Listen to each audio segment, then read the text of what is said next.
welcome to lovely Las Vegas for Coast to Coast Soups with myself, Greg Oops Peters, and now part of the VSiN Family Podcast. We've got an excellent podcast for you as it's our last conference preview podcast. This is conference preview podcast number 31. We've got the Big Ten on board today. I had to save one of the biggest conferences for last as there's now 18 teams in the Big Ten, so might want to rename that. And a man that agrees with me on that sentiment and a man that does a great job of taking a look at this wonderful game of college basketball, that'd be Rob Donaldson of the show/podcast Rob's Best Bets over on youtube.com/Rob Donaldson. He's going to join me in segment number 2. We are going to be looking at all 18 of these teams, the nooks and crannies, the roster changes, the coaching moves, and so much more. Here in segment number 1, we're going to be taking a look at the betting trends and the styles of play that you've got in the Big Ten. And then in the final segment, I'm going to get you guys my projector or finish for the Big Ten. If you do have a question, comment, segment idea, what have you for this podcast, you have one of two ways to be able to fire those in. First one is my Twitter/X timeline at gunit_81. Keep in mind, there's the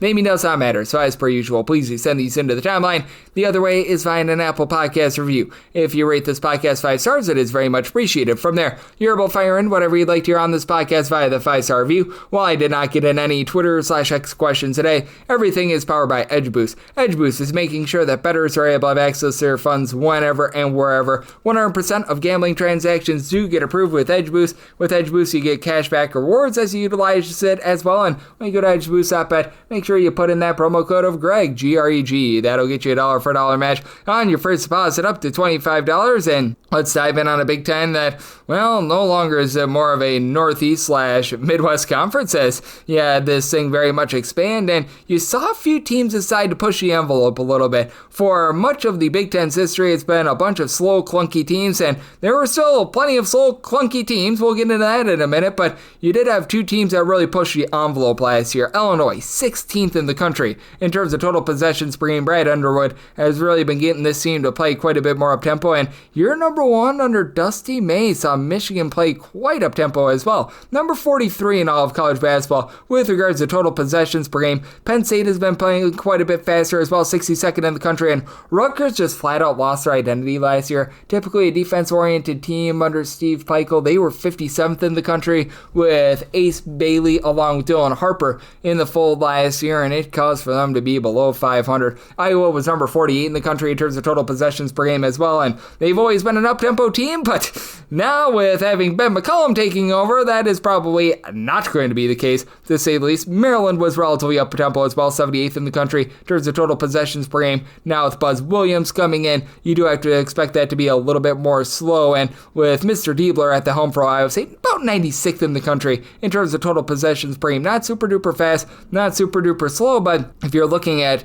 just styles of play and tempo changes, really the story of the Big Ten last year, Wisconsin wasn't the slowest team in all of college basketball. They were up to 163rd in the country in terms of total possessions per game. This was like, and I'm not even kidding when I say this, the first time in 12 years they were above the top 275 in terms of total possessions per game. Really got things rocking and rolling on the offensive side of things. You had a few other mid-tempo teams like Washington was 181st in the country in terms of total possessions per game. Oregon is a relatively mid-tempo team, about 136th is what they were last year in terms of total possessions per game. And then you do have your slow and controlled teams with regards to the Big Ten as well. Really none of these teams were in the bottom 25 or anything like that with regards to total possessions per game. So this was a conference that avoided the just super duper flunky teams. Minnesota was actually our slowest team in the conference, 325th with regards to total possessions per game. Nico Medved is going to be taking over, so they figured to be a bit more up-tempo this year. Purdue is relatively slow and controlled, 314th in the country in terms of total possessions per game. UCLA under Mick Cronin, they always play relatively in control and relatively slow. They were number 311 in the country in terms of total possessions per game. Quite efficient on the offensive end, by the way, with them as well. So you've got a lot of intrigue with that regard. And then you did have a few other teams that were hovering more in the neighborhood of like a 240th, 230th with regards to total possessions per game. Like Northwestern clocked in at 239th in the country in terms of total possessions per game. So they were one of those teams that was really neither here nor there. So lots of intrigue there. And you really did see a little bit of a dip with regards to the defense being played in the Big Ten last season. Typically, you see a lot of these teams just absolutely bear down and do a very rock solid solid job, but that was a little bit lackadaisical. Other than Maryland was your best defensive team in this conference. They were number 6 in all of college basketball with regards to total possessions per game. Now with having Buzz Williams taking over, his Texas A&M team was one of the more slow and controlled teams and one of the more defense-oriented teams in all of college basketball last season, so do have to figure that they're going to be rock solid once again. Michigan State, they were 15th in the country in terms of points allowed on a per possession basis. You know what you're going to be able to expect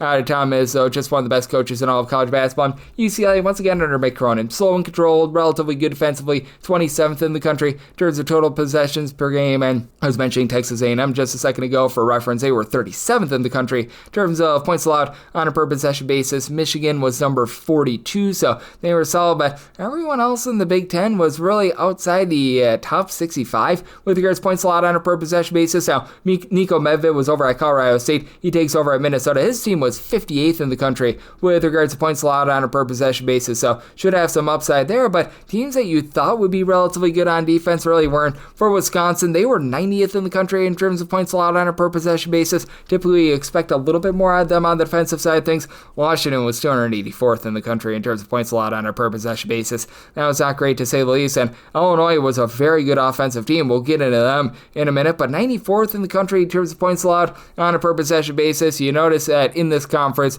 it has just some of the best home court environments in all of college basketball, so you'll notice that the home and road splits in this conference are some of the most demonstrative that you're going to find in all of college basketball as well. We had other teams that just struggled in general with regards to the defensive side of things. Ohio State was 147th in the country in terms of points allowed on a per possession basis. I mentioned Rutgers, the way that they just completely lost their identity. How about 257th in the country in terms of points allowed on a per possession basis? Just not great to say the least there. Now you had all these teams be able to avoid really like the bottom 20 in terms of points allowed on a per possession basis, and Iowa was your worst defensive team in the Big Ten. That should come as no surprise whatsoever, 314th. Now you've got Mr. Ben McCollum coming over from Drake, who was a top 50 team with regards to their defense, so order should be restored there, and you should be feeling relatively good about things on that front, but certainly you did have some teams that really didn't give you necessarily the effort that you were expecting defensively from a Big Ten coach team, but that said, with regards to the Big Ten, you also had some teams just really pop off and do a nice job on the offensive side of things as well, and much of it was able to come down to which teams were able to rebound or not, and with Illinois, they were one of your best rebounding teams in all of college basketball, number 5 in the country with regards to rebound percentage. That was by far number 1 in this conference, and just mentioned Ben McCollum over at Drake. His Drake team was number 15 in the country with regards to rebound percentage, so that should be able to elevate that team right away. They were really the only team, though, in the Big Ten that was able to clock in the top 35 with regards to their rebound percentage. Michigan checked in at number 40, and then from there, it was actually a pretty steep drop-off with so many of these teams like Purdue a few years ago. They were one of the best rebounding teams in all of college basketball when you have the likes of a Zach Edey and company, and boy, oh boy, did they fall down quite a bit. They were down to about 102nd, but now you bring in Oscar Clough, that should be able to help them out, but getting a little bit more to the offensive efficiency that we did see in the Big Ten. You didn't have any team check in the top 10 with regards to points scored on a per possession basis, but Purdue was not far behind. They were number 11 in the country in terms of points per possession. Wisconsin, 17th in the country in terms of points per possession, led the country in terms of free throw shooting percentage. Again, Ben McCollum is taking over after he was over at Drake last season, a top 75 team in terms of points per possession, but Iowa, they were number 21 in terms of points per possession. They're going to look different. Maryland was 28th in terms of points per possession. With having Buzz Williams coming in, they're no doubt going to be looking a little bit different themselves, but you still had some rock solid teams that were able to just climb into that like top 75 or so ranking, like Michigan State, despite being outside the top 275 in terms of three-point shooting percentage, they were 54th. UCLA was number 55. Ohio State was number 61. Penn State, they were able to clock in at number 68, so you did have some relatively rock solid offense. You would see they were 79th in the country with that regard. Oregon was number 89, so you did have some relatively good offensive play out there, and what I always find to be very intriguing about the Big Ten is just the over-under rate, because in the Big Ten, this has been traditionally a very good under conference, and I just alluded to it. There were some teams that they struggled on the defensive side of things last year, and you had more over teams than under teams last season, with USC being one of your best over teams in all of college basketball. They went 24 overs to 11 unders. That was in the top 12 in terms of over rate in all of college basketball. Northwestern getting it going with regards to their three-point shooting. 22 overs to 11 unders. Washington, 18 overs to 12 unders. Rutgers, 18 overs, 13 unders and a push. Maryland, 20 overs, 15 unders and a push. You had Illinois go 20 overs, 15 unders. Wisconsin, 21 overs, 16 unders. Purdue, 20 overs, 16 unders. And then you had two teams that had one more over than under, so they were below 52.4% that you need to break even on a minus 110 spread, but Iowa and Michigan both play one more over than under. Now you have Michigan State be a notorious under team last year. They played 70.3% of their games to the under. If you're taking a look at nationally, that was the third highest under rate in all of college basketball. Only UMKC and West Virginia played a higher percent of their games to the under, as for Michigan State, 11 overs to 26 unders, so that very much helped out the under rate for the Big Ten last season. And then Penn State, they played 60% of their games to the under, 18 unders, 12 overs, and a push. They really got things going early on during the season, and then things just could not adjust from there. UCLA was a good under team, 19 unders to 15 overs. Indiana, 19 unders to 13 overs. As we know, they've got a coaching change, and West Virginia, that's who Darren DeVries was coaching before Indiana, second best under team in all of college basketball. Over 70% of their games went under last year, so you did have some overwhelming teams last year, but the teams that went under, boy oh boy, did they go under last year. And then if you're taking a look at home court advantage in the Big Ten, because that is always something that you do want to take a look at, home teams in the Big Ten have just absolutely cooked in general, and that's big because the Big Ten had a little bit of a down year against the spread. You had a lot of teams that were right around about 500, by the way. Rutgers, Oregon, Washington, Ohio State, all 50-50 against the spread. You had two teams that were above 500 against the spread, but not enough to be profitable. Maryland, 18-17-1 against the spread. Penn State, 16-15 against the spread. And then Northwestern and Indiana both went either 17-15 or 17-15-1 against the spread. Michigan State, they were not only a great under team, but they were a really good against the spread team, 24-12-1 against the spread. Wisconsin was 23-14. UCLA, 19-14-1 against the spread. You had Nebraska go 20-15. Purdue, 20-16 against the spread, and then you did have some outliers that just absolutely stunk. Minnesota, after 2 years ago, they were actually one of your most profitable teams in all of college basketball. How about a hearty 10-20-2 against the spread? Iowa, 12-20-1 against the spread. Lots of injuries there. USC, 16-19 against the spread, and then these two teams were both one game below 500 against the spread in Michigan and Illinois, so a relatively even-Steven conference there, with Michigan State being able to push this entire conference above 500 with the way that they were able to perform. And for Michigan State, shock, surprise, surprise, they were really good against the spread at home, and that's just a hallmark of the Big Ten. So many teams above 500 against the spread at home. Michigan State, 11-5 against the spread at home. UCLA right there at 11-5-1 against the spread at home. Purdue 10-6 against the spread at home. Maryland 11-7-1 against the spread at home. Indiana 11-7 at home. Illinois, Ohio State both went 10-7 against the spread at home. Rutgers 9-7 against the spread at home. Wisconsin 9-8 against the spread at home. And then you did have some teams that were suspect. Minnesota just had a disastrous year. 4-14-1 against the spread at home. Iowa 6-11-1 against the spread at home, and then you got Nebraska, Michigan, Oregon all at 6-10 against the spread at home. USC 8-11 against the spread at home. Northwestern 7-9-1 against the spread at home, and then Washington, Penn State both 8-9 against the spread at home. And what I thought was very interesting and a litmus test for the Big Ten was their non-conference play. And you had just a few outlier teams that were horrible that really pushed down the Big Ten's numbers outside the conference, Minnesota being the main one. 1-8-2 against the spread in non-conference play. That was a bottom 10 mark in all of college basketball. Rutgers was 4-6-1 against the spread outside the conference. Indiana, Penn State 5-6 against the spread outside the conference, and USC was 6-7. But you had a lot of teams just absolutely cook outside the conference, which I think that went under the radar for the Big Ten. Nebraska was 11-4 against the spread in non-conference play. Ohio State 8-3 against the spread in non-con play. UCLA, Oregon 9-4 against the spread. Michigan 9-5 against the spread. And then things taper off a little bit. Illinois, Wisconsin were both 7-6 against the spread in non-conference play. Iowa was 6-5. Michigan State was 8-7, and then a break-even 7-7 for both Maryland and Purdue. Northwestern and Washington both either went 5-5 or 5-5-1 against the spread as well. And if you're taking a look at just straight up underdogs with regards to the Big Ten as well, for the underdogs, they were hit hit or miss. There were the underdogs that you didn't want to back. Iowa, 4-12-1 against the spread as an underdog.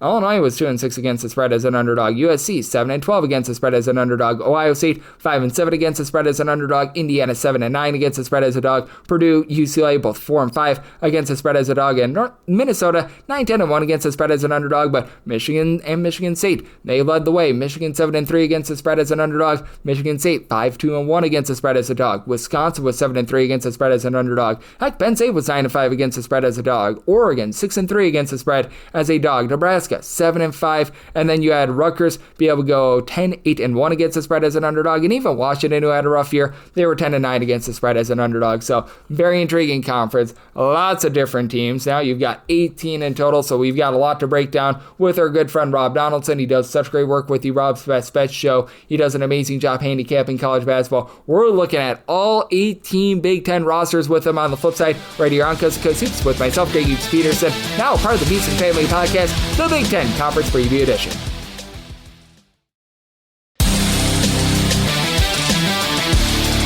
We're back here in lovely Las Vegas for Coast to Coast Hoops with myself, Greg Hoops Peterson, now part of the VSiN Family Podcast. This is the Big Ten Conference Preview Edition, and it's great to have this man aboard as we've got Rob Donaldson on. He does great work with the show/podcast Rob's Best Bets. I know this time of year he's doing a great job handicapping some baseball, but he, much like myself, doing an amazing job getting set for the upcoming college basketball season. 2.5 weeks away from those daily picks and analysis being back. Rob is stoked for it. I am as well. You're able to follow Rob on Twitter/X at RobDFB and on his YouTube feed, youtube.com/Rob Donaldson. And Rob, always a pleasure, my friend. Thank you. Yeah, it's always a pleasure, Greg. And like we were just kind of talking about, this is a conference that probably should be renamed as the Big 10,000 because this is pretty much all of Division I basketball lumped up into this one high major.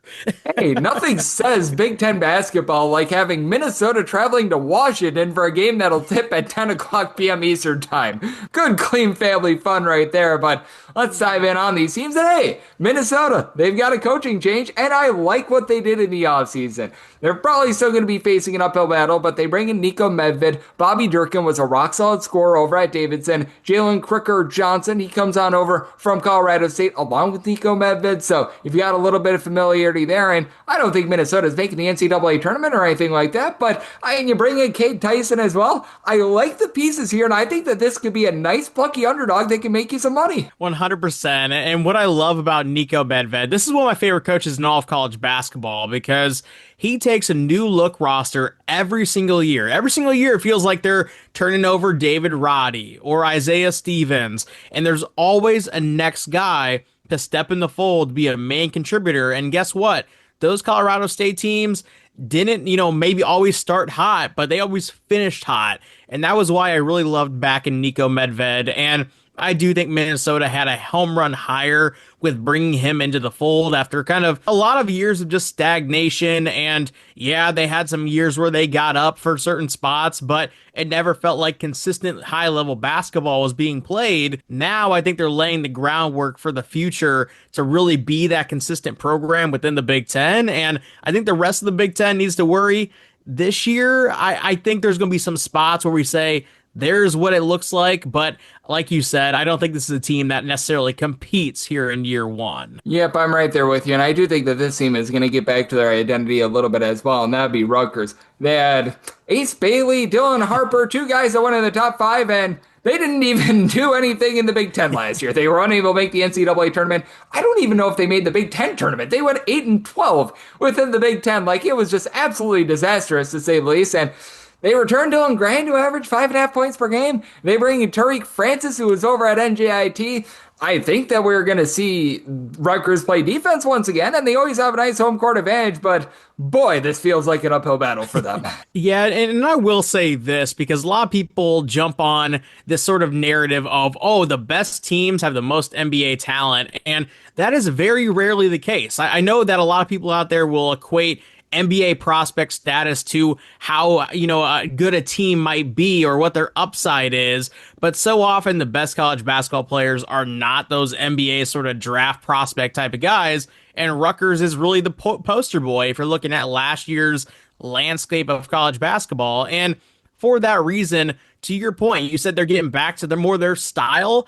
I do think that's going to be the case for Rutgers, and I'm actually more optimistic right now as we sit here than I was, midway through the season watching that team just not string together consistent basketball because of all the freshmen that they had kind of running things in the fold. And so, yeah, do I think that Rutgers is going to be, maybe a darling to make the NCAA tournament? Maybe not, but an NIT or kind of that competition level tier right below the NCAA tournament, I think that's totally viable. And I think this is going to be a team that ends up actually getting a lot of value in their early goings because of how they finished last season. And I have those same sentiments that you gave for Rutgers for this next team. As Rob Donaldson, who does great work with the show/podcast, Rob's the Best Bets, joining me right here on Coast to Coast Seeps. Northwestern brings back Nick Martinelli, who's Mr. Do-It-All for them. 20.5 points, 6 boards per contest. What they're going to have around them is a little bit of a question mark. They've got KJ Wyndham back. They really didn't enter into the transfer portal for too many guys. I do think that being able to bring in a guy like a Jaden Reed, who was over at South Florida last year, is going to be rock solid. It's certainly going to be a little bit of a top-heavy team. That said, I do feel like Mr. Chris Collins knows what he's doing as a coach. If they can get something out of like Max Green, who comes on over from Holy Cross with some three-point shooting, I think that there's some upside there. I think that they're going to be a little bit up against it down low, but it feels like it should be a very efficient team that'll probably be playing, once again, relatively slow with regards to their tempo. Yeah, and Chris Collins is one of those coaches that I feel really bad about in terms of kind of this NIL era, this transfer portal heavy era, because obviously this is the player exchange era of college sports, and Northwestern across the board in football and college basketball have taken those hits because there's not a crazy amount of investment when you're talking about Northwestern basketball. And on top of that, there's the academic requirements to even get into the university. And so, yeah, their talent pool that they're picking from isn't the greatest. And once again, we're seeing a team that kind of reflects a higher level mid-major, but maybe not a team that should be kind of in the fold when you are looking at a conference's size. And once again, I think we're kind of there where Northwestern might be scrappy in spots and be catching some good numbers, but from an outright competition standpoint and win-loss record standpoints, I'm not overly bullish about Northwestern for a second year in a row here. And this team, I feel like, is a little bit of a team of mystery. I could see them being able to ascend. I could see this falling flat on their face. And that would be the Nebraska Cornhuskers, a team that has never made the Sweet 16 in the NCAA tournament, but they bring in Price Sanford. That's a nice step in the right direction. Berkey Butisel, he's back as a big man. And they get back Rink Mass. That is so big because he was so missed by this team last season. So much versatility with him. Connor Essegian, you never know whether you're going to get good Connor Essegian, bad Connor Essegian, or just Connor Essegian, but Connor Essegian is back as well. I say that as a Wisconsin Badgers fan. And you've got Ognias Jurvicic. He comes in to be able to add a little bit of size as well. Want to get your thoughts here of Nebraska because they've had an up-tempo style, they've had a mid-tempo style, they've embraced guard play, they have a little bit more size here. With Nebraska, it feels like they're a little bit of a team of mystery out there in the Big Ten. This is going to be a very high variance team that may just prove dividends in terms of investing early because, to your point of investing in guard play, they invested in a lot of guards who aren't crazy athletic, but are crazy unique and talented enough to get to the rim, to hit threes, and also post up if you're talking about Rink Mast. And I think when you are looking at the makeup of this team, it's all offense. We're going to see guns ablazing, full steam ahead, pedal to the metal, and that's kind of Fred Hoiberg's. I don't know. He's had a lot of different styles over his career. I think he's more of just a talent accumulator and then a good guy to kind of figure out different roles as the season goes on. Over the past few years of his tenure, it feels like he was dipping his toe in a number of different sections without a true identity, and it ended up just kind of backfiring in his face a lot of years. This identity feels very, very on the nose with pushing offense, and I think they could end up, get really rewarded for it. But to your point, this could be a roster that just ends up falling flat on their face as well. Yep, I'm right there with you. I do think that this is going to be a very high variance team, and when it comes to the Big Ten, there's a team that always has to be towards the bottom, and I don't know if they're going to be dead last, but man, this is not looking great for Penn State, and I like Mike Rhodes as a coach. I feel like he's done some nice stuff, but he loses so much of that backcourt from a season ago. Freddie De Leon is going to really need to step up because you've got him, they bring in Josh Reed, who's got a little bit of versatility. He was a nice rock solid player last season over at Cincinnati, and there's not much else. Like Sasa Siani is coming over from UIC. That's not necessarily a guy that moves the needle. And in a Big Ten where you've got so much talent, it just feels like Penn State is left in the dust. Yeah, and it's such a shame because Mike Rhoades is a good coach. The fact that he's won 16 games back-to-back years with these Penn State teams is a testament to him because, holy crap, there's just no investment with Penn State, and it drives me nuts because he was in a better spot with VCU, and he took a chance on a program that felt like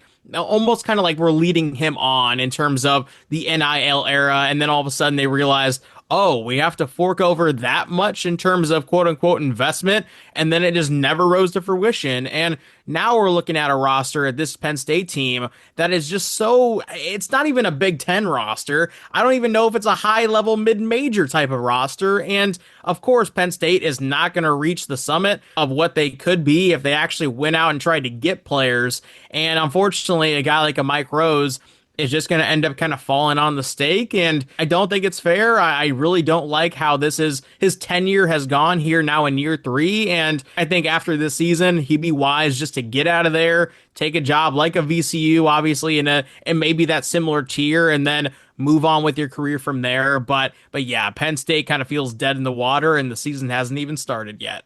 Yeah, it's going to be rough for Penn State, as we do have Rob Donaldson, who does great work with the show/podcast, Rob's Best Bets, joining me right here on Coast to Coast Hoops for the Big Ten Conference Preview Edition. And now we get to take a look at the team with a Van Wilder in college basketball, USC. 25-year-old Chad Baker-Mazara, still playing college basketball, old enough to be able to be on there for the team's rental car. Just absolutely hilarious there. But he and Rodney Rice are going to be leading that backcourt. Elijah Arenas, the son of Gilbert Arenas, is thought to be one of the better freshmen in all of college basketball. Does feel like a little bit of a top-heavy team, but Jacob Kofi coming on over from Virginia. He's got some good versatility. Want to get your thoughts here on USC, because it's been an Eric Musselman staple ever since he was over at Nevada along with Arkansas that his teams typically start a little bit slow. They pick up steam late. They do bring back Terrence Williams, but very much a new look team, and I could see something very similar happening here. Yeah, and this is a very interesting prove it element because if you think about Nevada, if you think about Arkansas and how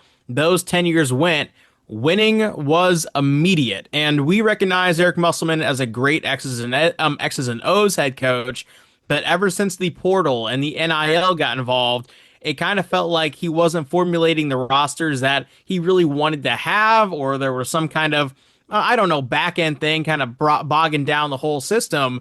And now we're sitting in a new year, second year at USC, with a roster that does have a full out kind of outlook from the transfer portal, with a number of guys that you mentioned have been around college basketball for some time. They also have some young guys in the fold that are very talented. And how does this come to fruition in year 2? I tend to be on the side that I'm very bullish about USC. I think their upside is through the roof. I mean, it wouldn't surprise me if this is a 3 seed. It wouldn't surprise me if this is a 5 seed. It also wouldn't surprise me if they flat out miss the entire thing.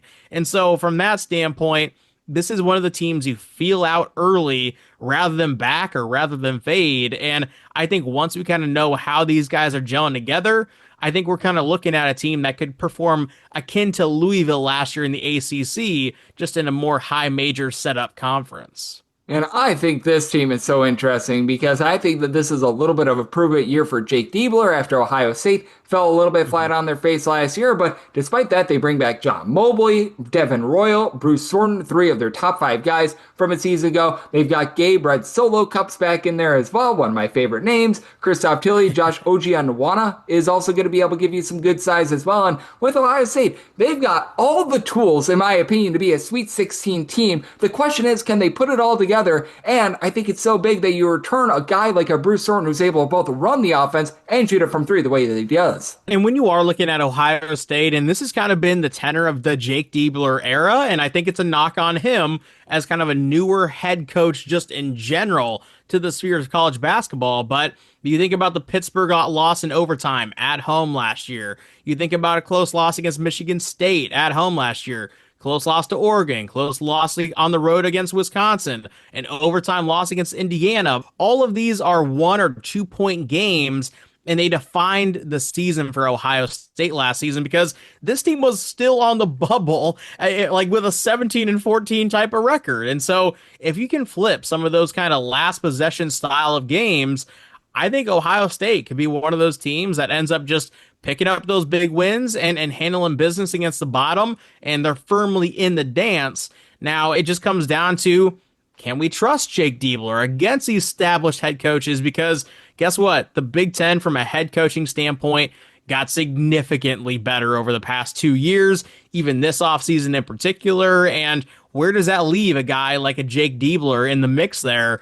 I think he's fairly near the bottom in terms of coaches I would trust inherently. And so, although I'm bullish about the talent level on Ohio State and the fact that they potentially can flip a lot of those one-score games, I kind of need to see it before I trust it. And that's ultimately where I am with the Buckeyes right now. You talk about the Big Ten getting better in the offseason. I think that there's no team that got better really as a organization than Washington. Because Washington, I think that they learned from the sin of last year where they paid Great Osibor, and the team was Great Osibor, and more Great Osibor, and that wasn't too much of a team. Well, now you pair up Wesley Yates and Desmond Claude, who played over at USC. Zoom Diallo comes back. Hopefully they can keep Fran and Kepadog healthy, but I mean, even if they can't, they bring in Lathan Somerville, who is rock solid over at Rutgers. Jacob Ogunsevich, a guy from Sheboygan, Wisconsin, was playing over at Lipscomb. He's very versatile. Kamari Peterson gives you a little bit of depth in the backcourt. It does feel like this team is Noah's Ark 2 of everything.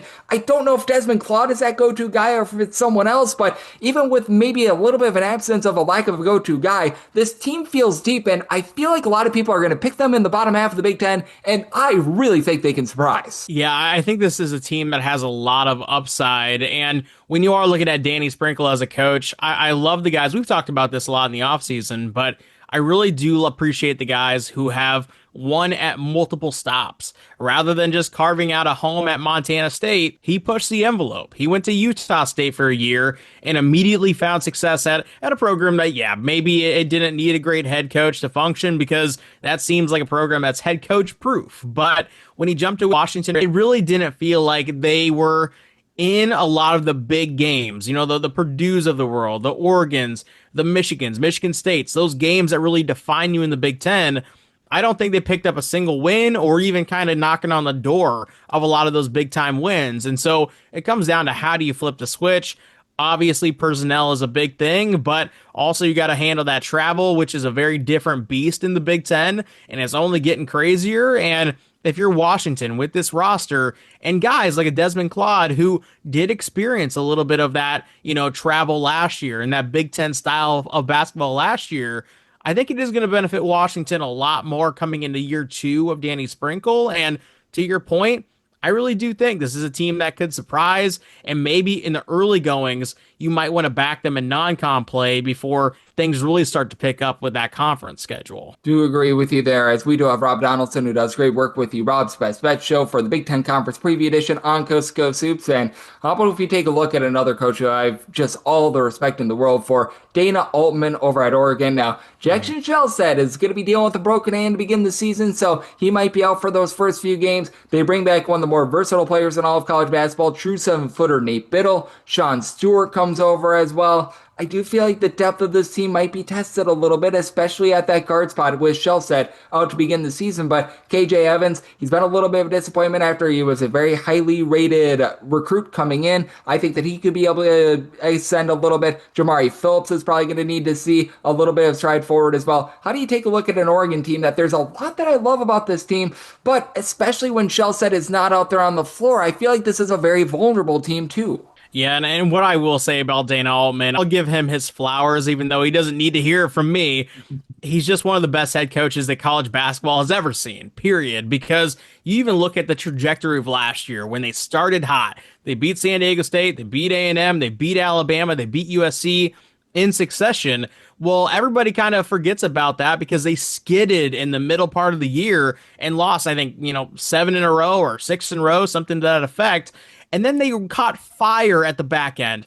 They get over these little humps. They get over those injury bugs. They find ways to win games when everything is kind of going against them. And when they got bumped from the NCAA tournament in March against Arizona, they were in that game and nearly made another Sweet 16 with a roster that I didn't think even maybe deserved to be in the NCAA tournament at times. And so Altman will always have that production from his guys because he's gonna manufacture it for them. He's gonna find ways to win games late. We just talked about Diebler. How does he find those kind of one possession flips? Dana Altman's a perfect poster boy of he's already figured it out 10 times over and he's gonna do it again. And so Oregon always has that strong baseline. Feel free to back them early, back them throughout the season, and I think year over year they're gonna put out success for you on the betting front there too. The guy might be able to drag 12 bags of gravel to the NCAA tournament. I have found that out about Dana Altman. And here's another guy that I think is a rock solid coach. It's Maryland's Buzz Williams. He takes over after Kevin Willard was able to take the Crab 5 to the NCAA tournament. Now they're going to be looking at a different team. It's going to be built most likely around Miles Rice, guy that was rock solid over at Indiana last year, Washington State 2 seasons ago. They've got a lot of versatility. Elijah Saunders, Solomon Washington. I think that he's got a nice skill set for this team. They've got Darius Adams, who's one of the better freshmen in all of college basketball. I've always had respect for Farrell Payne. Other than Rice, you really don't have that star guy for the team, but I see a lot of solid here for Maryland, and I think that this is going to be a Maryland team that's going to be looking to get the job done on the defensive side of things. This is a head coach in Buzz Williams that what's kind of defined him throughout his career, whether it's, fair or otherwise. Obviously at Marquette, he had that great run of Sweet 16s, Elite Eights, but ever since then, it kind of feels like he can't get over the hump of expectations. Whether it's at Virginia Tech, when he was, winning a lot of games, getting seeded in the NCAA tournament, but then really not doing damage in the NCAA tournament. Then you look at Texas A&M and that tenure and a lot of early exits in the tournament despite winning a lot of games. And what happens at Maryland year one, where this isn't a program with low expectations. They just made the darn Sweet 16. Their head coach has decided to jump ship to Villanova for whatever reason. And so now Buzz Williams is sitting in a spot where there is built-in expectations. He has a talented roster. He is a coach that has kind of had that narrative pushed on him of can't get over the hump and win the big games. We just saw James Franklin and football get fired for not winning the big games. What happens with Buzz Williams here in year one, I think is going to be a very interesting test case. And I think there's a high floor in the regular season, especially from a betting front, because they will win. It's just a team that I think ends up getting defined in March. And that's always a really tough hurdle. But I think when you look at this roster, why not believe on it until you can't? Yep, and I do think that with Buzz Williams, he is going to be able to get the most out of this team, and it's going to be interesting to see what we get out of these guys, as we've managed to make it this long without mentioning my home state Wisconsin Badgers, who they actually weren't outside like the top 300 in terms of total possessions per game last year. They actually pushed the envelope. Now, they do have to replace John Tonje, who is one of the better players in all of college basketball, but you bring back the true 7-footer in Nolan Winter. You got John Blackwell back in the fold. I like the picks of Andrew Rohde and Nick Boyd. Lo and behold, the Wisconsin Badgers are actually utilizing the transfer portal. Thanks goodness gracious. Want to get your thoughts here on a Badgers team that I don't know if the depth is necessarily going to be ideal. I want to see it to believe it in the first few games, but I love what I saw last season, and if they stick with that style and they don't go back to being the same Wisconsin team that I still remember they played a game against Penn State many years ago where neither team got to 40, I'd be very, very content. Yeah, and Wisconsin, and you can probably even, obviously shed more light on it than I, Greg, but from my standpoint and my vantage point of the Wisconsin fan base, there's a really big love-hate relationship with Greg Gard. Yes. Because kind of like what we just talked about with Buzz Williams, he will win you those games. I don't remember a lot of seasons where Wisconsin fell below that 20-win mark or was completely out of the NCAA tournament hunt. But when they make the NCAA tournament, it feels like the round of 32 is the cap. And last year, it did feel like that team with John Tonje, Blackwell, Klesmit. It felt like one of those teams that was going to get over the hump. And then the BYU game happened where it ends up, obviously coming down to the final possessions. And they can't get over that hump once again. Again, this is a team where if you're betting on them throughout the regular season, you always have a shot. It just comes down to those big games, those season-defining games in March, and that's ultimately how we'll view Wisconsin at the end of the year. But from a betting front, I think this is a very solid roster once again that I'm going to be backing early and often. Absolutely. It's Rob Donaldson, who does such amazing work over at the show/podcast, Rob's Best Bets, joining me right here for the Big Ten Conference preview edition of Coast to Coast Hoops. And I think this actually might be one of the best teams in all of college basketball. UCLA, they weren't able to get over the hump last year. Mick Cronin was whining and complaining about travel.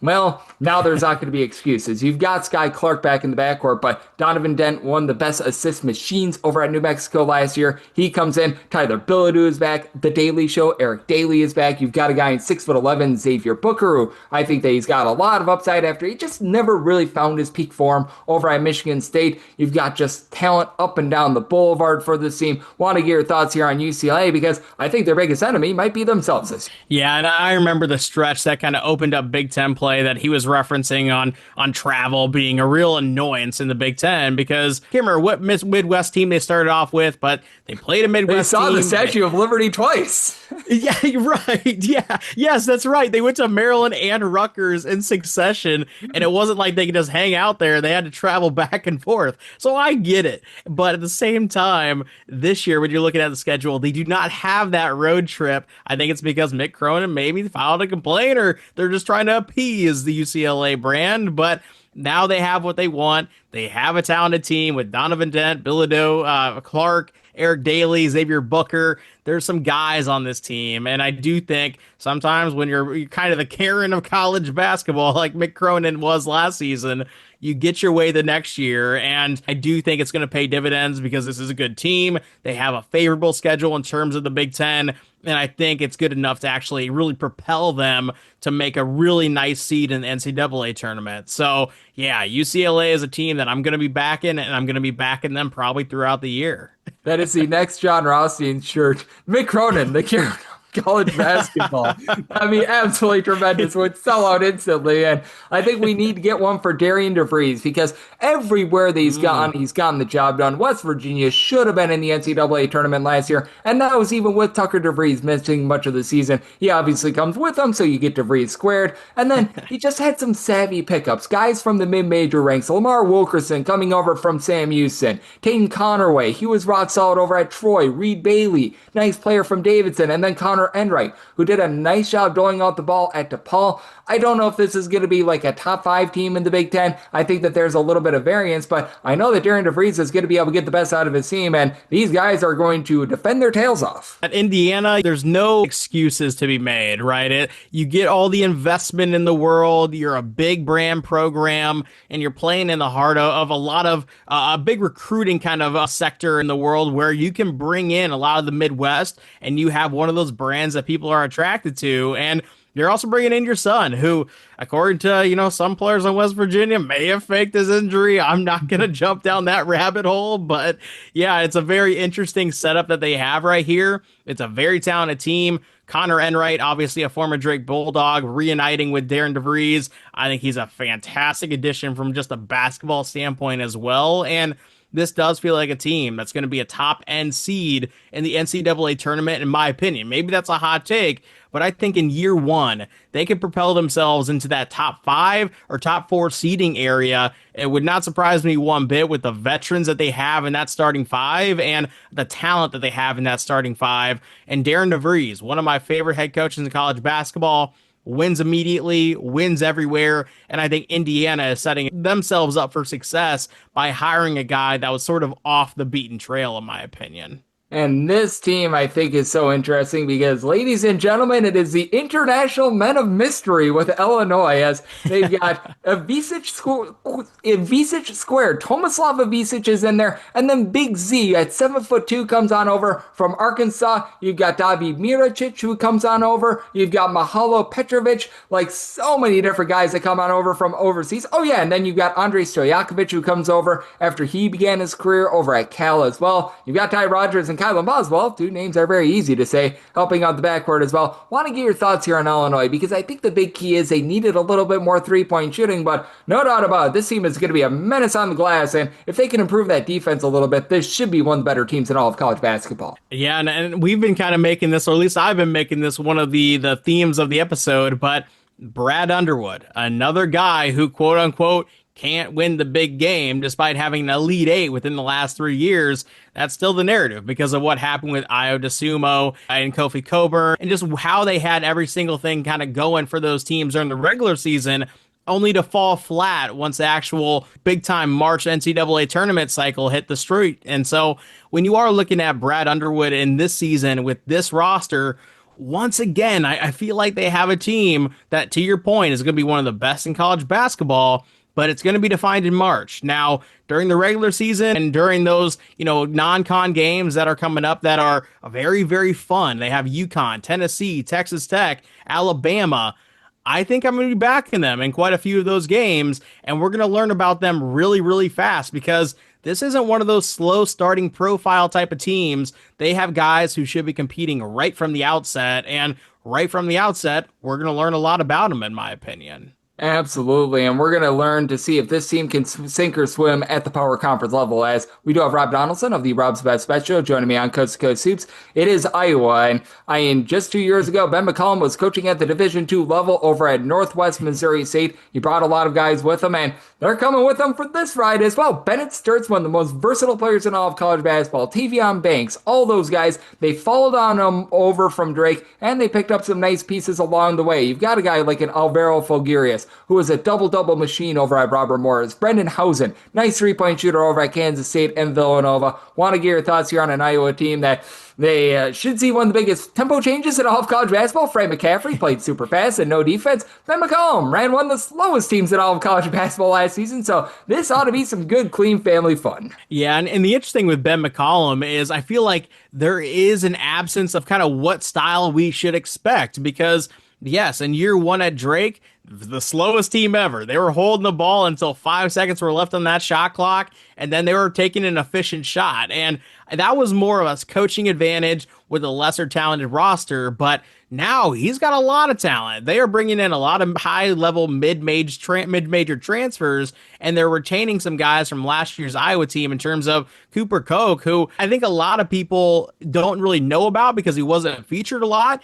But according to Fran McCaffrey's own mouth last season, he was the best shooter on the team that just wasn't getting the run. And so now when you are looking at this roster and you're looking at Ben McCollum wanting to make a splash in year one, I think we could see a really balanced level team with one of the best guards in the entire country in Bennett Sturts. And although Iowa is kind of getting pegged as sort of on the bubble, in maybe out in that final four or last four, I do think that Iowa is a team that could really surprise people by launching themselves into the top six of the Big Ten. And it wouldn't surprise me if we see that type of upside formulate right from the outset this season as well. And you want to talk about good coaching, look no further than Michigan State and Tom Izzo. We all know what we can expect out of him. He brings back a lot of the guys from last year. Cohen Carr, Jackson Kaler, going to be able to man things down low. Jeremy Fears, he figures to be the main guy in the backcourt once again this year. They did enter in the transfer portal to bring in Trey Ford, a guy that I still remember was one of the better junior college transfers in all of college basketball last season. Carson Cooper is back as well. Want to get your thoughts here on a Michigan State team that, yeah, other than Fears, they might not have a lot of pizzazz, but you know that they are going to make the most out of their team. They're going to be rock solid on defense, and night in and night out, just a team that you do not want to play.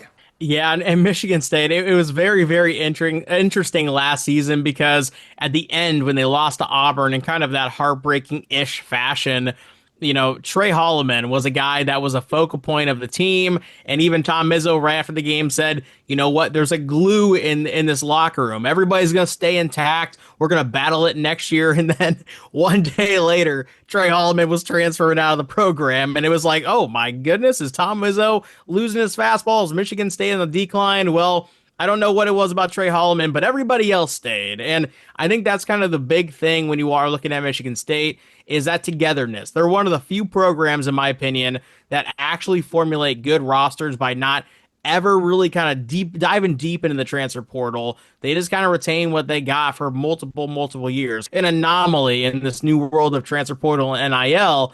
But when you are looking at this team, once again, very good. They're going to win games. It's just a matter of can they get over that massive hump at the end. Again, that's kind of a theme of this episode with a lot of these Big Ten teams that have always kind of won games, but not the big games. And I think Michigan State is one of those teams that could really kind of get over that hump for their own program and for the Big Ten when March comes around this season. And I think that this is going to be one of the best teams in all of college basketball because we've got 2 teams left to preview with Rob Donaldson, who does great work over at the Rob's Best Show, joining me for the Big Ten Conference Preview edition of Coast to Coast Hoops. Michigan.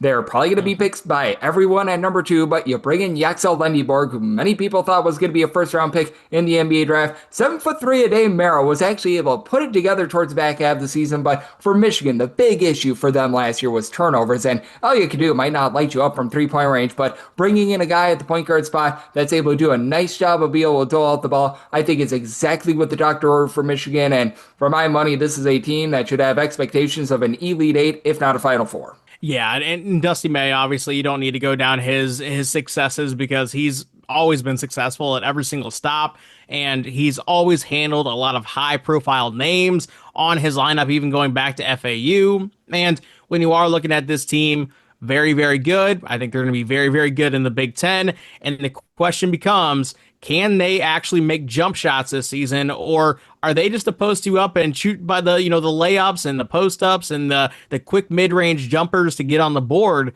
That's what kind of plagued them in spots because they only had one guy last year in Donaldson. And so from this standpoint of Michigan's team and looking over kind of what they brought in the portal, it does feel like they're addressing it. Even in the freshman class, it does look like they are addressing that aspect. And I think we're going to see a better Michigan team this season than even last year when they were doing some damage. And so, yeah, I think Michigan is getting a lot of hype, and I think they're getting a lot of hype for good reason. Now it just needs to materialize with a full product on the floor. And this team is obviously getting a lot of light because when you bring back Braden Smith and Fletcher Lawyer in the backcourt, yeah, that's going to make Purdue very rock solid. They bring back Trey Kaufman-Renn as well to be able to help out down low. But, ironically enough, without Zach Edey last season, they really struggled on the glass. How about if you bring in Oscar Clough, who led all of college basketball with regards to rebounding as well? For Purdue, I don't think the question is whether or not they should be number 1 or number 2 in the Big Ten. It's whether or not they should be a favorite to be able to make the Final Four or not, because this team just feels that talented. Yeah, and Matt Painter kind of gets a bad rap because of obviously what happened to Fairleigh Dickinson in that game. But if you look past that year, and even that year, that was a successful regular season year.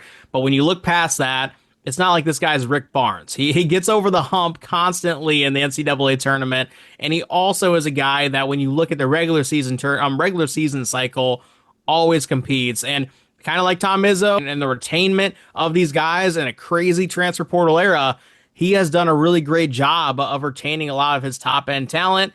This year's team is no different. And once again, I feel like we're looking at a team that might be just even better than last year's squad by adding in an Oscar Clough to pair with Trey Kaufman-Renn. And so the ceiling is unlimited for Purdue. It's just about it materializing. And this will be probably one of the teams that I won't ever look to fade just because of that consistent element that they have in terms of their profile. And from a good basketball standpoint, they always play it. So, yeah, Matt Painter's got another good squad, and Purdue will make the NCAA tournament yet again.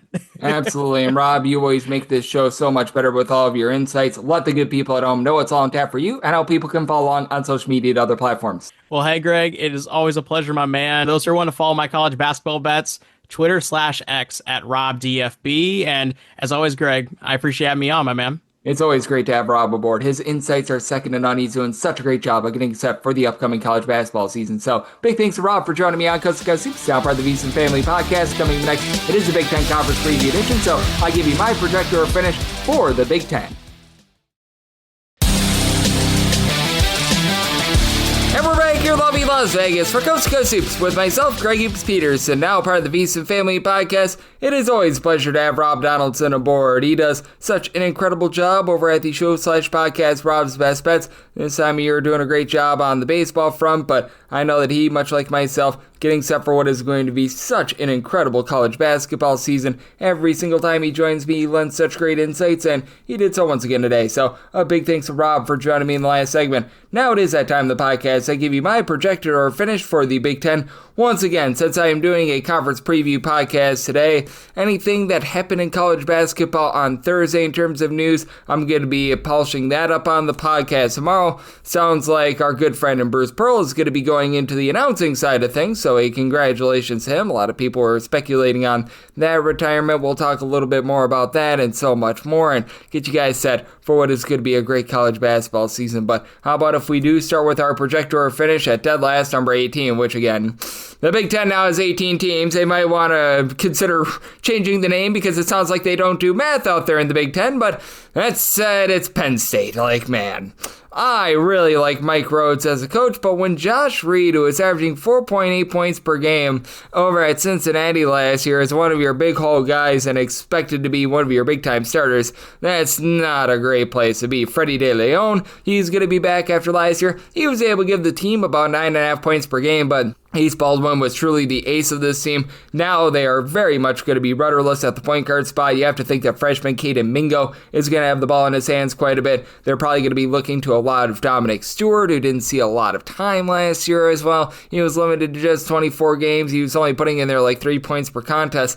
There's just not a lot here. And on top of that, Yannick Niederhauser, if he came back, it's not like Penn State would be great, but at the very least they would have something. Now they're looking at Sasa Siani, who comes on over from UIC to really man things down low. This just is a team that is going to be relying upon generating a lot of turnovers. I don't know if they're going to be able to do so. They don't have great three-point shooting. They don't have a proven point guard. This is rough for Penn State. I've got them at number 18 in terms of my projector or finish. And number 17, I do go with Rutgers. Now, I actually think that Rutgers is going to play some solid defense this year, unlike last year, but you just take a look at the star set of guys, you're really lacking them. Dylan Grant is one of the main holdovers from last season. He was just lost in the shuffle of Dylan Harper and Ace Bailey, so he didn't see a lot of playing time. We'll see what he's able to do. And they do bring over Darren Buchanan, who I liked him over at George Washington last year. A nice double-figure scorer that was able to chip in there like 6 boards per contest. He's able to give you a pair of assists. Not a guy that's going to light you up from three-point range whatsoever. This is going to be a team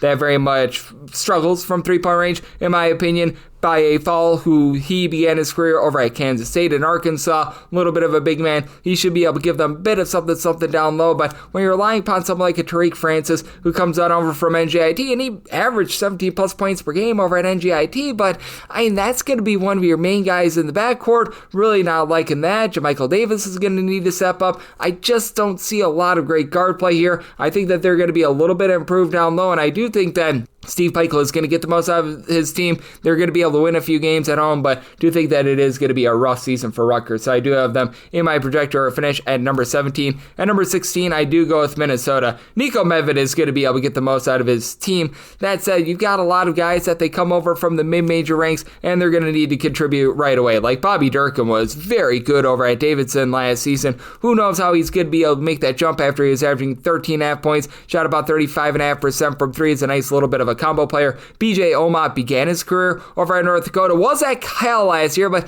he played 4 games at Cal. Granted, it was good sample size. He made a few starts. He was averaging 11 points per contest. He's not a guy that really shoots it from three-point range. Again, I do have a lot of respect for Nico Medved, bringing over Jalen Crocker Johnson, who was over at Colorado State last season. He was the all-freshman player of the year in the OVC a few seasons ago as well. Nice upside there. Isaac Usama, he's one of the main guys that stays with this Minnesota program. He should be able to give this team quite a bit in the backcourt. Chancey Willis, not a great three-point shooter, but he was a solid facilitator over there at West Michigan, but that said, I do have some question marks. So Cade Tyson, if they're able to get anything out of him, I do think that that's going to be a nice rock solid pickup. I mean, for a team that's ranked number 16, I actually think Minnesota is going to be rock solid. I think they're going to cover a lot of games. I just don't think that they get those outright wins to be able to climb up the rankings. So I do have Minnesota in my projector finish at number 16. At number 15, it is going to be Northwestern for me. For Northwestern, I just do have quite a few question marks in terms of what you're going to be able to get out of the backcourt. You're probably going to be looking at a lot of KJ Wyndham along Jordan Clayton. They just weren't able to bring in a lot via the transfer portal, though Jaden Reed was really that main guy that they brought over, and I do think that there's a lot of upside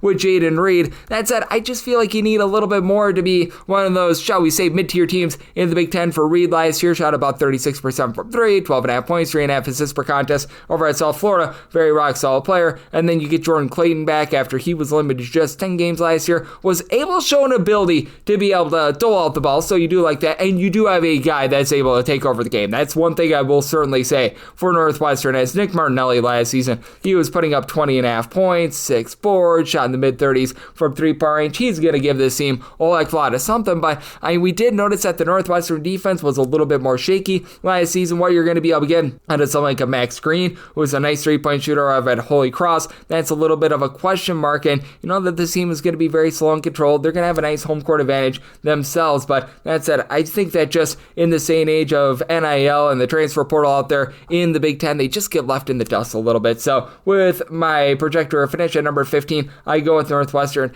At number 14, I'm just not feeling it with this Nebraska team. They made a nice run, and I believe it was the Crown Tournament, and they do bring back Rink Mast, and Rink Mast is going to be able to give this team just a rink of, shall we say, promise, as he was missing all of last season. You go back to what he was able to do 2 seasons ago as a 6'9", 6'10", bit of a combo player, shot about 34% from 3, 12.5 points, 7.5 boards, and he's able to give you nearly 3 assists per contest. But Connor Essegian is just so inconsistent. You don't know if you're going to get good Connor Essegian or if you're going to get bad Connor Essegian. And good Connor Essegian is amazing. Bad Connor Essegian is awful. They do bring back Berkey Butisel. That should be a ball puff down low. He's able to average about 5.5 rebounds per game. Began his career over at UCLA. I like what he's able to bring to the table, but when you're relying upon someone like a Kendall Blue, he was solid over at St. Thomas. A nice score. He's able to do a little bit of this and that in the backcourt. That's a little bit of an issue. And Uganis Jurevicius, hopefully I got that correct, he was solid over at Central Michigan last year. But again, are you going to be relying upon a guy that last year over at Central Michigan put up solid numbers, right around about 16 points, 7 boards, shot 31% from 3, but now he needs to step up to the Big Ten.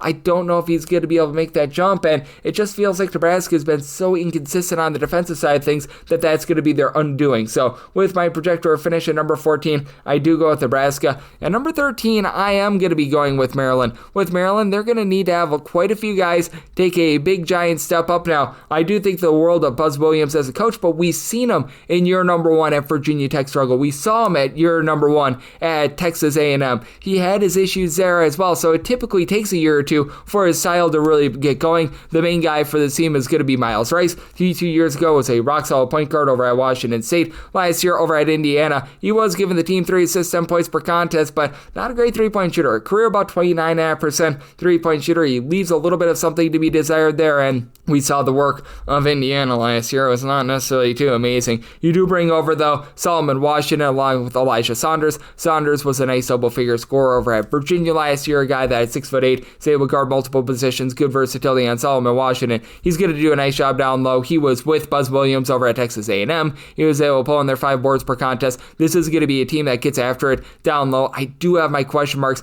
with regards to three-point shooting. Pharrell Payne at 6'9" is a relatively solid three-point shooter, but they're going to need David Hewitt to really get things going. A few seasons ago, when he was over at Northern Illinois, this guy was one of the better scorers in all of college basketball. That season, he was putting up 20.8 points per contest, shot about 34% from three-point range, was very much a volume guy, so they're going to need him to really be able to take on the mantle. When he was over at Kansas last year, really could not find his footing, had a few signs of brilliance, but we shall see what he does in a bigger role, and I'm just not sure if he's really going to be able to excel in it. So with Maryland feeling a little bit bearish about them, I've got them in my projector finish at number 13. At number 12, I'm going with Indiana. With Indiana, you do have to wonder what sort of form Tucker DeVries is going to be in to start the season. There are some rumors that he was maybe holding out a little bit with regards to that injury last year Tucker. We shall see what happens on that front. I don't necessarily buy them, but when he's on, he's one of the most versatile guys in all of college basketball. Guy that at 6'6", 6'7", shoots the 930s from three-point range, gives you multiple assists per contest, gives you 15-plus points per contest, and then you bring over Reed Bailey from Davidson. He, at 6'11", was able to shoot over 40% from three, 19 points, 6 boards, 4 assists per contest, and Darian DeVries has been a winner everywhere that he's went. I have great respect for what he did over at West Virginia last year. His team didn't make the NCAA tournament, but boy, they should have made the NCAA tournament, and bringing in a nice facilitator in Connor Enright, who was with him when he was over at Drake a few seasons ago, is big, as Enright was able to average 6 assists per contest over at a higher level at DePaul last season, so great promise there, but still, you've got a lot of guys that they're stepping up from the mid-major ranks, like Tayton Connerway from Troy, Jason Drake, he comes over from Drexel, Lamar Wilkerson from Sam Houston. Have to have some question marks there as to whether or not these guys are going to be able to take that stride forward. I think that Sam Alexis is a little bit of an upside guy coming on over from Florida, but I do think that for Indiana, it's going to take them a little bit of time to be able to get things working, as you've got a lot of new pieces other than really DeVries along with Enright to the system. So in my projector finish, I've got Indiana at number 12. At number 11, I'm going with Washington. I'm feeling pretty bullish about Washington, and I think that they finally figured out with regards to NIL that you want to pay more than one guy. They have Desmond Claude and Wesley Yates both coming on over from USC, and I absolutely love teams that they bring over multiple guys from the same school. With Claude, he was putting up over 15 points per contest, so with a little bit of injury last year, but when this guy was out there on the floor, he was really the leader for that team. Wesley Yates, he was able to spy the team with 14 points per contest, and Claude, it will be a nice facilitator with about 4 assists per contest. Now, he needs to cut down on those over 3 turnovers per game, but I do think that the Danny Sprinkle system is going to be able to work some wonders here. Additionally, for Washington, getting a clean bill of health for Franz Kepidog, that's going to be big. 6'11" big man that's just been banged up over the last few seasons. They bring in Lathon Somerville, who is a nice rebounder over at Rutgers. Matty Traore, he was a very nice player down low as well last season over at Maryland, was limited a little bit due to injury, but I think that he's got a little bit of upside as well. And then Jacob Ogunsevich, who was playing for Lipscomb last year, shot in the high 30s from three-point range at 6'7", nice versatility. I really like what he's able to bring to the table, along with Kamari Peterson, great name, coming on over from East Tennessee State. I don't know if there's necessarily that star unless if Desmond Claude steps up and be's that star, but still, really good depth with this team. I think that Washington makes the NCAA tournament this year. I've got them at number 11 in my projector finish. At number 10, I'm going to be going with USC. With USC, they actually returned someone from last year in Terrence Williams, who was just banged up last season. When he was out there on the floor, was averaging about 10.5 points, 4.5 rebounds per game, but he was limited to just 7 games. So being able to get a guy like that back, that is going to be big, though you do have to question what sort of health he's going to be in to begin the campaign. You're bringing Roddy Rice along, Chad Baker-Mazara. Love these guys in the backcourt, as Chad Baker-Mazara, the Van Wilder of college basketball. He's quite literally 25 years old, so yeah, he's certainly got a lot of experience there. Was able to average 12.5 points per contest on 38% three-point shooting for an Auburn team that was one of the best in all of college basketball. Rodney Rice, 14 points per game for a Maryland team that was one of the best in all of college basketball. You have to wonder if there's going to be a little bit of my ball syndrome, though, in the backcourt, because these two guys have to work with the freshman and Elijah Arenas, that is the son of Gilbert Arenas, who he's got quite a bit of good upside there, but how are these guys going to work together? You've got Ryan Cornish, who he was over at Dartmouth last season, a nice solid three-point shooter that was able to put in their double figures. He should be able to bring things together a little bit, and I do like the versatility of both Ezra Usar, who was over at Utah along with East Carolina last few seasons, and Jacob Kofi, I really do think is an under-the-radar guy over at Virginia last year. 7.5 points, 4.5 boards, able to pop it from 3 at 6'10", wasn't necessarily the greatest three-point shooter, but I just don't know how these pieces work together. I think this could be a case where USC maybe drops some games early, they pick up some steam late, that puts them in the middle of the Big Ten. Maybe they play like a top 5 team towards the back half of the Big Ten slate, and they really struggle early on. That's sort of what I'm thinking for this USC team. So I do have them in my projector finish at number 10. At number 9, I go with Iowa. With Iowa, it's going to be a lot of fun to see how these guys make the jump forward, because Ben McCollum just 2 years ago, he was at the Division II level, and he's bringing a lot of friends with him, like Bennett Sturtz is going to be coming on over with them. Tavion Banks, he's a really good three-point shooter. He's going to be coming on over with them as well.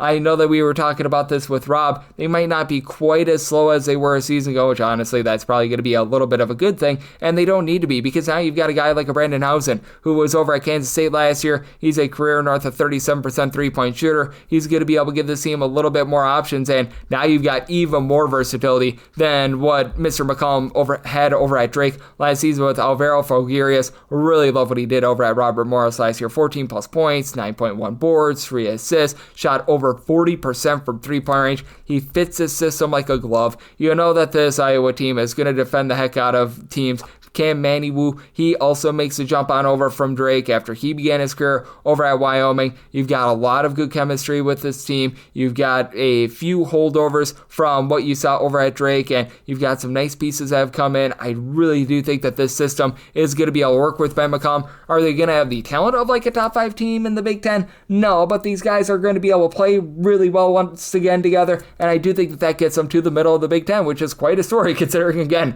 a lot of these guys were at the Division II level just 2 years ago. So I do have Iowa in my projector finish at number 9. At number 8, I go with Wisconsin. With Wisconsin, you do lose John Tonje, and man, that is a big loss. That was the heart and soul of this team from a season ago, and I think that we see something between A and B. I don't think that the offense is going to be quite what it was a season ago. I think that they might slow down just a skosh, but at the same time, I don't think that they go back to being the Wisconsin team that I still remember in the 2011 Big Ten tournament when neither team between they and Penn State got to 40 points. I think that was 37-34 if I remember correctly. Yeah, I don't think we go quite back there. And you got John Blackwell back, and he was a 16-point per game scorer with about 5 boards per contest last season. And Nolan Winters stands right around 6'11", 7 feet tall. He's able to give this team some nice versatility as well. Shoots 36% from 3. This team does the little things well. They are a top 15 team in terms of fewest turnovers on a per possession basis. Led the country in terms of free throw shooting percentage as well, and many of those guys are going to be back in the fold for this team. You bring in Andrew Rohde, who is a nice double-figure scorer over at St. Thomas a few seasons ago, spent a little bit of time over at Virginia as well, so I do think that that's going to be a really nice fit, and I like the fact that they brought in Braden Carrington as well. Carrington was a rock-solid player in the Big Ten when he was over at Minnesota a few seasons ago. Nice scorer over at Tulsa last year. Is he going to be playing some sort of a massive role for the team? No, but you also bring in Austin Rapp. He's a man from down under from Australia, nice double-figure scorer that shot it well from 3 over at Portland last year. I think that he fits his team very well. Wisconsin needs to do a little bit of a better job of guarding the three-point arc themselves, but I do think that Greg Gard's starting to figure it out and just get this team into the 21st century, for lack of a better term. I do have Wisconsin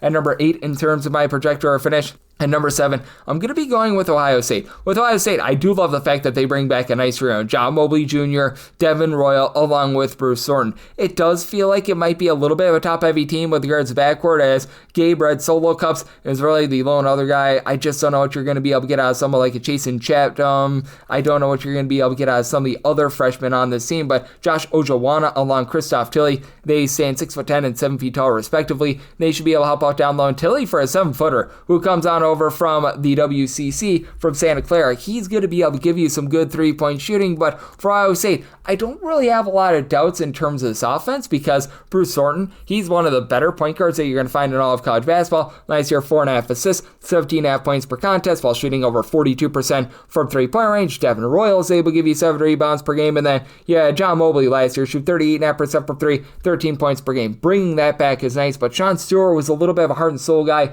He's out over at Oregon. That's going to be hurting them quite a bit. And with this Ohio State team, they were very vulnerable on the inside. Actually did a really nice job of being able to guard the three-point line, but they didn't grab a lot of offensive rebounds either, so you have a little bit of question mark there. They were one of the worst teams in all of college basketball in terms of being able to generate turnovers as well, so I do think that with Ohio State, they're going to be rock solid on offense. Going to leave a little bit of something to be desired on defense. I do think that with Mr. Diebler, he just isn't quite the coach that you're going to find from a lot of the top 5 teams in this conference. So with regards to my projector finish at number 7, I do have the Ohio State University. At number 6, I go with Oregon. Now, Oregon might be up against it a little bit with Jackson Shellstead, deal with injury towards the front half of the season. He's got a broken hand right now. He should be good to go for conference play. Even those games in December, this should only keep him out until about Thanksgiving. I think that they're in like the playoff Players Era tournament out here in Las Vegas. He should be back by then if you take a look at the reports. We shall see on that front because they're going to be up against it in terms of a point guard spot without him. You're thinking that Jamari Phillips, who played a little bit of an ancillary role last year, is really going to need to step up, but I do think that KJ Evans is going to be able to take a nice stride forward, a former top 25 recruit that just really hasn't panned out, but he's got good versatility. And speaking of versatility, how about a true 7-footer, Nate Biddle, who's able to shoot about 33.5% from three last year, 14.2 points, 7.5 boards per contest. Like, I really like his game. I think that he's going to be able to elevate this bunch right away. Additionally, they made some nice savvy moves in the transfer portal. I just mentioned the fact that Sean Stewart is starter over at The Ohio State University. He left last season. He joins this program, so that's going to be able to help them out. I don't know what you're going to be able to get out of someone like a Devon Pryor, but that said, you've also got a 6'9" big man in Abrima Traore. Traore, I think, is going to be able to come in right away, be able to make some nice contributions for this team as a true freshman. And I do think that with Oregon, just having Dana Altman on the sidelines, knowing how to be able to operate this team, once Jackson Shawsett is able to be that main point guard that we all know him to be, a double-figure scorer that's able to dole it out quite well, prevent turnovers, I think that Oregon is going to be very good out here in the Big Ten. So I've got them at number 6 in terms of my projector finish. At number 5, I go with Michigan State. With Michigan State, would have liked to see them be able to hit the transfer portal a little bit more. They did bring in Trey Ford. That is going to be able to help them out. Was a very highly touted junior college transfer that has been a little bit all over the place. Finally found his footing over at Sam Amford last season. And for Trey Ford, I do think that he's going to be able to give this team just some nice shiftiness in general. 14.5 points on 38% three-point shooting over at Samford last year at 6'4". Really like his overall game. And then you bring back a lot of the, shall we say, normal customers from 8 seasons ago. Jeremy Fears coming back is just absolutely massive because he's going to do a nice job in terms of running this offense. So, man, it is very hurtful for them. The fact that Trey Hallman, who was able to give out about 3.5 assists per contest, he's out of the fold because Fears was not too much of a scorer last year. He only gave you about 7 points per game, and he didn't shoot it badly from three. He didn't take a lot of threes, but he shot about 34% from three-point range. Jace Richardson was really the lone guy that shot it well from three-point range. Michigan State was outside the top 300 with regards to their three-point shooting percentage, but I do think that bringing back Cohen Carr along Jackson Kaler is going to be helping them out. A combined 16 points between these two guys.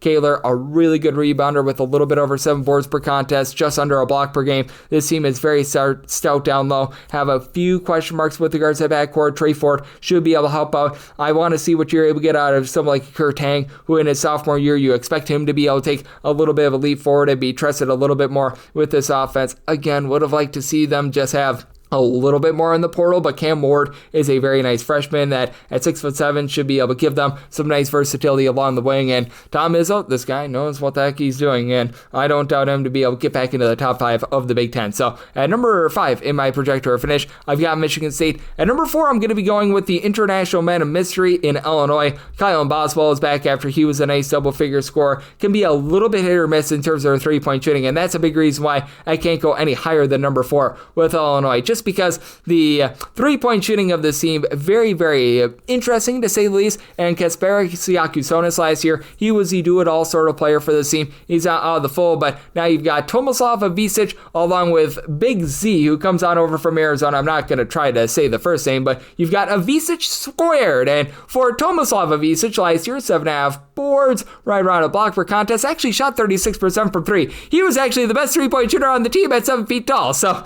that's going to be interesting to say the least. But now you bring in Andrei Stojakovic. He should be able to elevate that three-point shooting, as you've got Ben Humarikis, who's also back after he was able to give the team 7.5 points when he saw some added minutes as well, because you did see some injuries along the backcourt last season. He was able to step up and he was able to perform whenever he did get elevated minutes with Stojakovic last season. He was over at Cal and he was rock solid, being able to give the team 18 points per contest. Has never quite been the three-point shooting. Has never quite been the three-point shooter that a lot of people were expecting. Obviously, his father, Peja Stojakovic, probably put that moniker on him a little bit, but that said, I do think that for this Illinois team, they're going to be able to do a really, really good job on glass. They're going to be one of the most tenacious teams down low in all of college basketball, but that doesn't necessarily translate to great defense. We have seen that with this Illinois team. They do have Ty Rodgers, a 6'6" nice combo player who should be able to help out quite a bit. And I do think that the backcourt is going to be very much helped out by the fact that Brandon Lee, I think, is a little bit of an under-the-radar guard. And then you got David Mirkovic. He comes down over from overseas at 6'9". He's another guy with good versatility. So overall for Illinois, I do think that there's quite a bit of upside here. The 3-point shooting should be a little bit better than last year, but I just can't put them in that top 3 with them having a few question marks there. So I do have Illinois in my projector finish at number 4. At number 3, I'd go with UCLA. Now, I recognize that with UCLA, they did struggle on those East Coast / Midwest road trips, but I think that they're a little bit more equipped to handle it this year. They bring back The Daily Show, Eric Daly, Tyler Bilodeau, so you've got really good chemistry from this team from the season ago. They were one of the top teams in all of college basketball with regards to their defense, and for The Daily Show, he was able to give you 11.5 points, shot 38% from 3-point range. Bilodeau is a 40% 3-point shooter. Sky Clark shot nearly 40% from 3-point range last year, and now you got Donovan Dent to be able to bring it all together. And Donovan Dent is a guy that UCLA is very familiar with because he was over at New Mexico last year where he put on a nice show against them. That was a game in which we had like 500 billion turnovers, but I aim for Dent when he was at New Mexico last year. 20.5 points, 6.5 assists. The 3 turnovers per game were a little bit costly, but many of them were early. He was much better with the ball towards the end of the season. Also a 40% 3-point shooter. I think that Mick Cronin is going to be able to get the most out of him. I expect Trent Perry to be able to take a little bit of stride forward, and then Xavier Booker is just a really nice upside guy that I think a lot of people are sleeping on. And Steven Jamerson, who comes on over after he was a nice rebounder at San Diego, that gives you a little bit of depth as well. But Booker is a former top 25 recruit that just never really found his footing over at Michigan State. He was on the bench. He just really never found his true role. He's a guy that's able to pop it from 3. Didn't really shoot it well from 3-point range last year, but at 6'11", I think that versatility and that size makes UCLA one of the more dangerous teams in all of college basketball, and I really do like what this team is able to bring you down low. I like the way that they're able to play inside out, and I think that UCLA is in for a big year. I've got them at number 3 in terms of my projector finish. Number 2, I go with Michigan, and I honestly wanted to put Michigan at number 1. I just can't do it with the way that Purdue has so many guys coming back, but you've got Yaxel Lendeborg coming in, and Yaxel Lendeborg, many people thought was going to be a first-round pick. Just an incredible story after he was at the junior college ranks for a few years ago. 17.5 points, 11.5 boards, 4 assists on 35.5% 3-point shooting over at UAB last year. Just absolutely stupid numbers. And the big thing for his bunch last season that costed them perhaps a little bit in the NCAA tournament is the fact that you had a squad that just turned the ball over too much outside the top 300 in terms of ball security, and now you bring in Elliot Cadeau. And Elliot Cadeau did have 3 turnovers per game himself over at North Carolina, but he was dishing out over 6 assists per contest. His 3-point shooting was much improved last year. He shot about 33.5 to 34% from 3-point, which isn't amazing, but you don't need him to be some sort of amazing 3-point shooter, as you've got Amari Burnett back for about his 500th year of college basketball. I mean, I don't know how this guy is still playing college basketball, but congratulations to him. He should be able to give you 10 plus points per contest. Good versatility. Roddy Gale was able to give you multiple assists. Not a great 3-point shooter, but a nice inside-out defender that's able to give you about 10 points per contest. Came on over from Ohio State. He had some nice contributions towards the back half of the season last year as well. And 7'3" Ade Mara was able to find some nice production last year over at UCLA. It took him a little bit of time to get adjusted to the Division I game, but he was able to do so. Will Shetter, at 6'8", he's one of the more underrated 3-point shooters in all of college basketball. A lot of people forget that Will Shetter 2 years ago, I recognize it wasn't on like great volume, but he shot 52% from 3-point range, and he followed it up by shooting 35% from 3 last year at 6'8", 6.5 points. Not necessarily the world's greatest rebounder, leaves something to be desired on the defensive side of things, but you've got a lot of weapons on this Michigan team. You've got a lot of depth. You've got a lot of size. Dusty May, I believe, is one of the best coaches in all of college basketball. So I've got Michigan at number 2 in my projector finish. At number 1, I just can't deny this team. It's Purdue. I recognize that in terms of opponents' 2-point shooting percentage on defense, it really left something to be desired with Trey Kaufman-Renn being a nice offensive player with over 16 points per contest. He threw in there 6+ rebounds per game, but you can tell that he just was not the defender of Zach Edey and so many of the big men that came before him. But now you bring in Oscar Clough, and with Oscar Clough being back in the fold as he was last year, just absolutely incredible at South Dakota State, and even 2 years ago at Washington State was a man amongst boys. 17.5 points, 12.5 boards, 3 assists per contest last season over at South Dakota State. He's also a career 71% 3-point shooter. I don't think we're going to see much of that, but that helps out. And then Daniel Jacobson. He's a true 7'4" big man that went down very early last year due to injury. That adds even more depth for this team. And then you've got Braden Smith along with Fletcher Lawyer, and these guys are going to be just absolutely tremendous. With Lawyer, he does such a nice job job of being able to play off the ball because Braden Smith can go off for a triple-double on any given night. He's obviously a good three-point shooter, and you need Lawyer to just be able to knock down those open looks that he's always going to get with the way that Smith is able to command the defense, and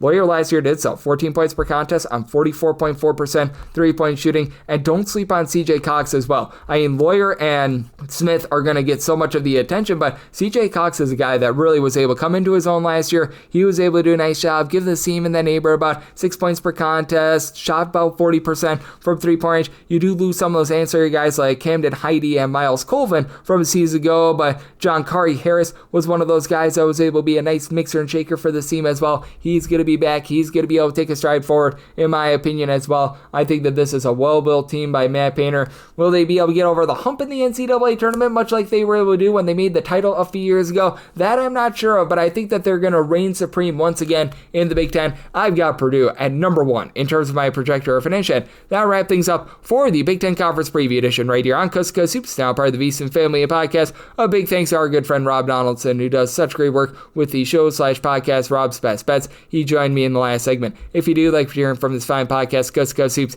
you're able to subscribe wherever your podcasts, Apple Podcasts, Google Play, Spotify, Stitcher, and TuneIn. If you have a question, comment, segment idea, what have you for this podcast, you have one of two ways to be able to fire those in. First one is my Twitter/X timeline at gunit_81. Keep in mind, letters EM, they mean does not matter, so as per usual, please do send these into the timeline. And the other way is find an Apple Podcast review. If you rate this podcast 5 stars, it is very much appreciated. From there, you're able to fire in whatever you'd like to hear on this podcast via that 5-star review. We've now completed all 31 conference preview podcasts, so that means that we've got a little bit over 2 weeks before the start of the season. I expect some great interviews, some great insights, and I'm right now hard at work on my daily handicap college basketball lines to be able to get you guys picks and analysis on every single game, every single day. The wait is very nearly over. I will be with you guys every single day before the start of the college basketball season. We're up to over 2,150 straight days without a missed podcast, so don't think that streak is ending anytime soon, as I'll be back with you guys once again tomorrow. Thank you.